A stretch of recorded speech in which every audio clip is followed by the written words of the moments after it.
আগামী 12ই ফেব্রুয়ারি জাতীয় সংসদ নির্বাচন। নির্বাচন যতই ঘনিয়ে আসছে, সাধারণ জনগণের মধ্যে ততই উৎসবমুখর পরিবেশ লক্ষ্য করা যাচ্ছে।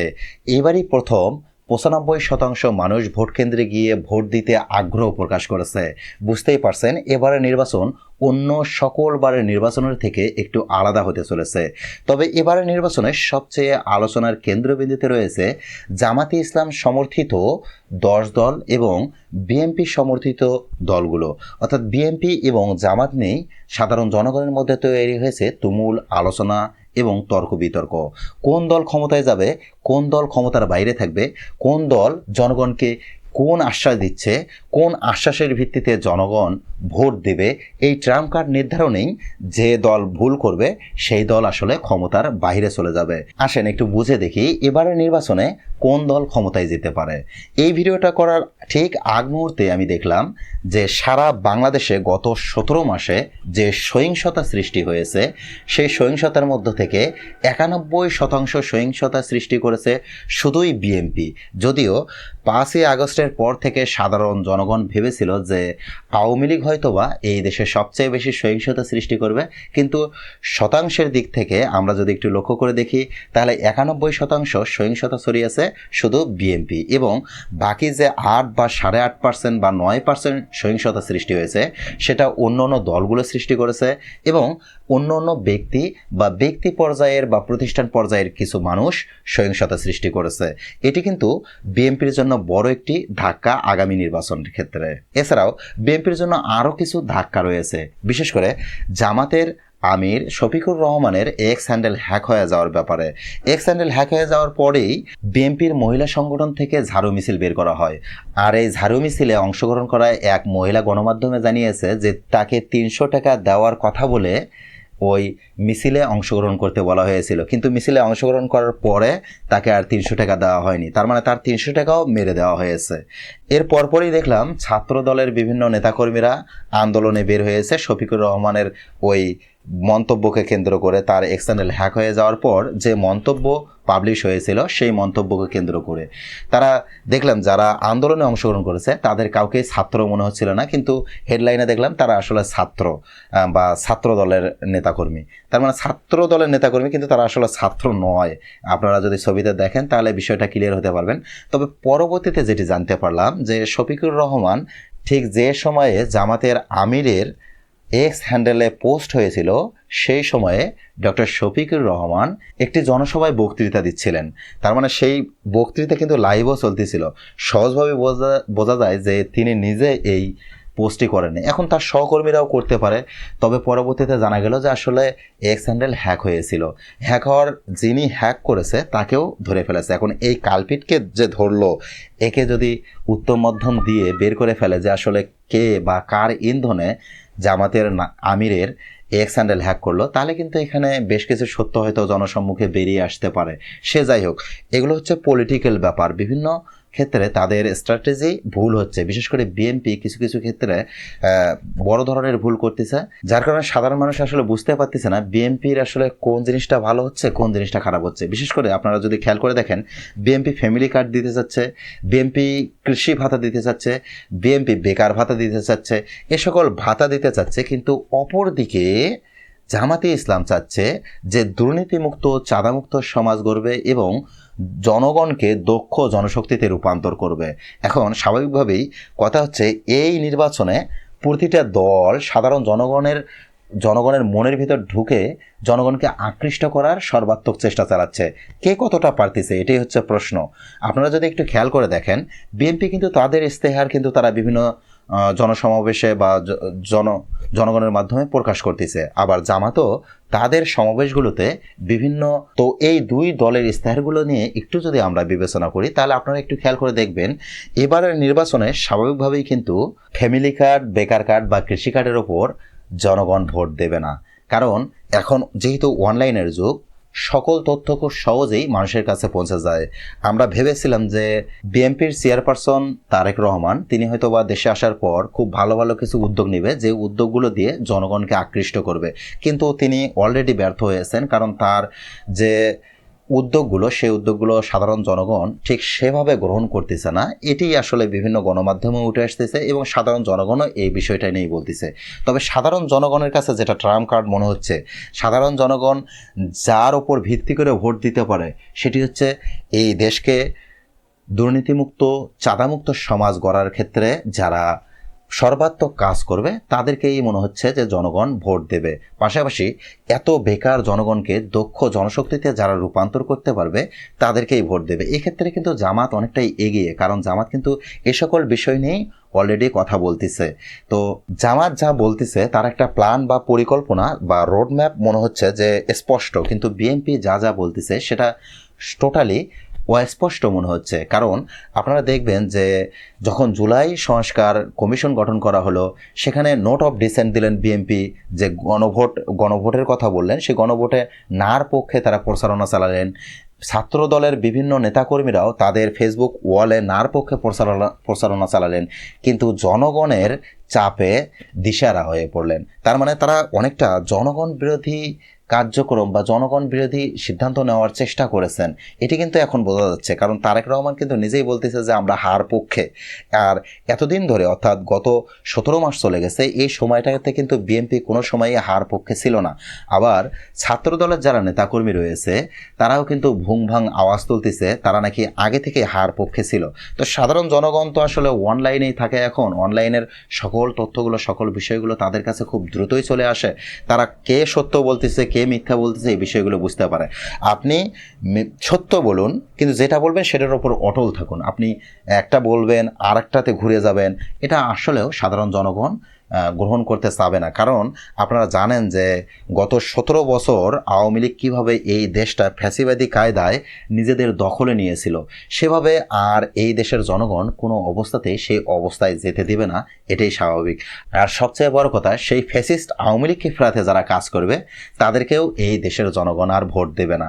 তো সেক্ষেত্রেও দেখলাম যে বিএনপি অনেকটাই এগিয়ে রয়েছে, কারণ বিএনপির অনেক নেতাকর্মী আওয়ামী লীগের ভোট ব্যাংকে কাজে লাগানোর যথেষ্ট চেষ্টা চালাচ্ছে। এমনকি বিএনপির ঊর্ধ্বতন অনেক নেতাকর্মীরাও আওয়ামী লীগের পক্ষে অনেকটাই ছাপাই গাচ্ছে, যেটা জামাতের মধ্যে লক্ষ্য করা যাচ্ছে না। তবে জামাতের মধ্যেও কিছুটা লক্ষ্য করা যাচ্ছে, জামাতের স্থানীয় অনেক নেতাকর্মী আওয়ামী লীগের ভোট ব্যাংক কাজে লাগানোর চেষ্টা চালাচ্ছে, এমনটা নয় যে চেষ্টা চালাচ্ছে না। আবার বিএনপি কিন্তু জামাতি ইসলামের বিরুদ্ধে অভিযোগ উঠে এসেছে যে জামাতি ইসলাম নাকি বিকাশ নাম্বার নিচ্ছে, আবার এনআইডি কার্ড নিচ্ছে, তাদের বিকাশ নাম্বারে টাকা পাঠাবে, এরকম প্রতিশ্রুতি দিচ্ছে। তবে এর সপক্ষে কোনো তথ্য বা দলিল বিএনপি দেখাতে পারেনি। অপরদিকে জামাতি ইসলামও কিন্তু বিএনপিকে নিয়ে বেশ কিছু কড়া মন্তব্য করতেছে, এবং যে মন্তব্যগুলোর অনেকটাই বিএনপির সাথে যায়। আপনারা দেখবেন গণমাধ্যমে কিন্তু এ সকল তথ্য কিন্তু হামেশাই উঠে আসতেছে। যেহেতু গণমাধ্যমে এখন সব তথ্য খুব দ্রুতই উঠে আসে, পাশাপাশি ফেসবুক, টুইটার, হোয়াটসঅ্যাপ, এই যে আপনার ইউটিউব, এই সকল সোশ্যাল মিডিয়াতেও সব ধরনের তথ্য খুব দ্রুতই চলে আসে। একটা দল যখন তাদের নীতি নির্ধারণী ফোরাম থেকে কোনো একটা তথ্য পাবলিকের সামনে উন্মোচন করবে, তখন যদি সেই তথ্যটা ভালোভাবে যাচাই না করে, তাহলে সাধারণ জনগণের কাছে তারা অনেকটা মুনাফিকি আচরণের বহিঃপ্রকাশ ঘটাবে। এই কাজটাই মূলত বিএনপির অনেক ক্ষেত্রেই দেখা যাচ্ছে যে করতেছে। কারণ বিএনপি এমন কিছু তথ্য বাহিরে ফাঁস করতেছে যে তথ্যগুলো দেখা যাচ্ছে সাধারণ জনগণ পরবর্তীতে আর গ্রহণ করতেছে না। কারণ এই কথাটা বলার পিছনে গুরুত্বপূর্ণ তথ্য আছে। আপনারা দেখবেন যে তারেক রহমান নিজে বলতেছে যে জামাতি ইসলাম সুপ্ত, জামাতি ইসলাম গুপ্ত। এই যে সুপ্ত গুপ্তর খেলা, এটি কিন্তু শেখ হাসিনা তার আমলেও করে গেছে। শেখ হাসিনা যে কাজটা করেছে সেটা হচ্ছে রাজাকার খেলা খেলে চেতনায় চেতনায় তারা দেশটাকে ফ্যাসিবাদ কায়দায় দখল করে ফেলেছিল। আপনারা দেখবেন যে জামাতি ইসলামের এমন অনেক কর্মী রয়েছে, এমন অনেক নেতা রয়েছে যাদেরকে বিভিন্নভাবে হেয় প্রতিপন্ন করা হচ্ছে এই বিষয়টা নিয়ে যে জামাতি ইসলাম যুদ্ধ অপরাধী, জামাতি ইসলাম গুপ্ত রাজনীতি করে। আসলে যুদ্ধ অপরাধী যারা যুদ্ধের সময় অংশগ্রহণ করেছিল, যুদ্ধের সময় বিভিন্নভাবে পাকিস্তানকে সহযোগিতা করেছিল, তারাই তো যুদ্ধ অপরাধী। কিন্তু যুদ্ধ অপরাধীর যে লিস্টটা আছে শেখ হাসিনা নিজে করতে গেল, সেটা করতে গিয়ে দেখে যে এই বড় বড় তিনটা দলের মধ্যে আওয়ামী লীগের যুদ্ধ অপরাধীর সংখ্যাটা সবচেয়ে বেশি এবং বিএনপিতে তার থেকে একটু কম, জামাতে ইসলামে একেবারেই কম, বলা যায় যে এটা নগণ্য পরিসরে। তারপরেও জামাতে ইসলামকে যুদ্ধ অপরাধী বলা হয়। এবং জামাতে ইসলামের যারা সে সময়ে রাজনীতিই করে নাই, বর্তমান যারা সে সময়ে জন্মগ্রহণই করে নাই, তাদেরকেও বলা হচ্ছে যুদ্ধ অপরাধী। মানে ব্যাপারটা হচ্ছে, একজন মানুষ যখন সে সময় রাজাকার ছিল, তার সন্তানকে জিজ্ঞেস করা হচ্ছে আপনি কেন ক্ষমা চাচ্ছেন না, তখন বলতেছে যে আসলে সে সময় তো আমার জন্মই হয়নি। তাই বলতেছে যে তাহলে তো আপনি রাজাকার। তাই বলতেছে রাজাকার আমি কেমনে হই? বলতেছে যারা যুদ্ধের সময় যুদ্ধ অপরাধী ছিল তারা সরাসরি যুদ্ধ অপরাধী, আর যারা তাদের সন্তান সন্ততি নাতিপুতি আছে তারা আসলে চেতনায় রাজাকার। এই ধরনের কন্ট্রোভার্সি যদি দেশে চলতে থাকে তাহলে আসলে দেশের উন্নয়ন নিয়ে খুব একটা আশঙ্কা করা যায় না। তবে এটা সত্য যে আগামীতে যে দলই ক্ষমতায় আসুক, সেটা বিএনপি আসুক বা জামাতি ইসলাম আসুক, আগের থেকে দুর্নীতি, চাঁদাবাজি এগুলো এমনিতেই কমে যাবে। কারণ একদল আরেক দলকে চাঁদাবাজি করতে দেবে না, একদল আরেক দলকে দুর্নীতি করতে দেবে না।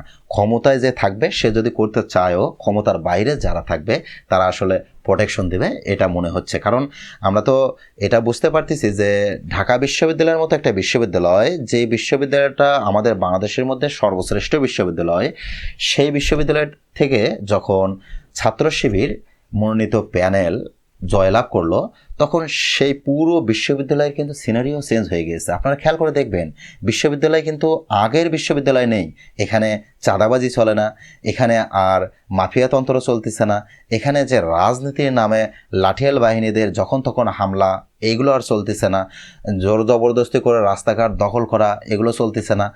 এছাড়াও বিভিন্ন ধরনের যে পাগল নেশাখোর মানুষগুলো ঢাকা বিশ্ববিদ্যালয়ের আশপাশে রাত যাপন করতো, তারাও আর করতে পারতেছে না। এছাড়াও ঢাকা বিশ্ববিদ্যালয়ের প্রতিটা রাস্তা দেখবেন অত্যন্ত পরিষ্কার পরিচ্ছন্ন এবং চারপাশের পরিবেশ কিন্তু অনেকটা ভালো আগের থেকে।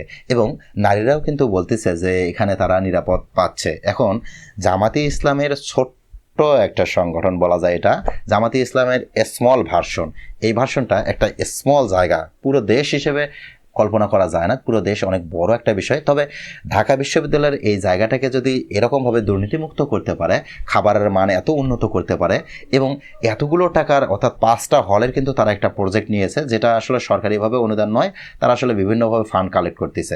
আবাসন সমস্যার সমাধান করার জন্য 5টি বড় বড় বিল্ডিংয়ের উদ্যোগ নিয়েছে। তো এভাবে যদি আসলে দুর্নীতিমুক্তভাবে যদি কোনো একটা বিষয়ের উন্নতি করা যায়, তাহলে সে জায়গাটা এমনিতেই সুন্দর হয়ে যায়। আর সারা বাংলাদেশটা যদি দুর্নীতিমুক্ত হয়ে যায়, তাহলে দেখবেন যে আতারে পাতারে বিভিন্ন জায়গাতেও আপনি পাকা রাস্তা পেয়ে যাবেন। আপনার যে বাড়ির পাশের রোডটা, বড় রোডটা, এই রোডটা তো পাকা নয়, শুধু দেখবেন পাকা করার জন্য আর রোডই থাকবে না। কারণ গত 17 বছরে যে পরিমাণ দুর্নীতি হয়েছে, এই পরিমাণ দুর্নীতি যদি না হইতো এবং এই টাকাগুলো যদি বিভিন্ন উন্নয়নের কাজেই লাগানো যাইতো, দেশের মানুষের বিভিন্ন কাজেই লাগানো যাইতো, তাহলে দেখতেন যে আসলে উন্নয়ন করার মতো আর জায়গাই থাকতো না। আসলে বাংলাদেশের উন্নয়ন না হওয়ার প্রধান কারণ হচ্ছে দুর্নীতি, আর এই দুর্নীতির কারণেই বাংলাদেশ এখনও পিছিয়ে রয়েছে। স্বাধীনতার 54 বছর পেরিয়ে যাচ্ছে, তারপরেও বাংলাদেশ এখনও এমন পজিশনে আছে যে পজিশনে স্বাধীনতার পরপরই বাংলাদেশ ছিল, অনেকটাই বলা যায় সেই পজিশনই আছে। তেমন কিন্তু কোনো ইমপ্রুভ হয়নি বাংলাদেশের। এই সময়ের মধ্যে অন্য অন্য দেশগুলো, বিশেষ করে জাপানের দিকে খেয়াল করে দেখুন, তাদের তো হিরোশিমা, নাগাসাকি এগুলো একদম গুড়িয়ে দিয়েছিল। তো তারপরে যুদ্ধবিধ্বস্ত একটা দেশ এত অল্প সময়ে এত সারা বিশ্বে এত আলোড়ন সৃষ্টি করতে পারলো, আর আমরা আমাদের দেশে তেমন কোনো আলোড়ন সৃষ্টি করতে পারলাম না। আমাদের দেশের থেকে ভালো কোনো বিজ্ঞানী বের হয় না। কারণ এই যে বইগুলো তৈরি করছে, এই বইগুলোতে তো শুধু ফ্যাসিবাদ কীভাবে রক্ষা করা যায় এ সকল বিষয়গুলোই যুক্ত করা হয়েছে। তাহলে টোটাল সেন্স আসলে বই পুস্তক থেকেই নিয়ে আসতে হবে। গত 17 বছরে সাধারণ জনগণের উপর এমন প্রেশার ছিল, তারা সত্য কথা বলতেও ভয় পাইতো। তো পট যেহেতু পরিবর্তন হয়ে গেছে, এখন মানুষ সত্য কথা বলা শিখে গেছে, এখন মানুষ সত্য কথা বলবেই, এটা আর থামানো সম্ভব নয়। তার মানে এই দেশে আর দুর্নীতি করে রাজনীতি করা সম্ভব নয়, দুর্নীতি করে টিকে থাকা সম্ভব নয়, দুর্নীতি করে বড় বড় নেতা, মন্ত্রী, এমপি হওয়া সম্ভব নয়।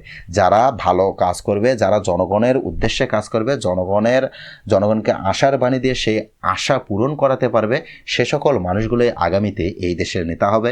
এই প্রত্যাশা রেখেই আজকের ভিডিওটা শেষ করছি। ভালো থাকবেন সবাই। আসসালামু আলাইকুম।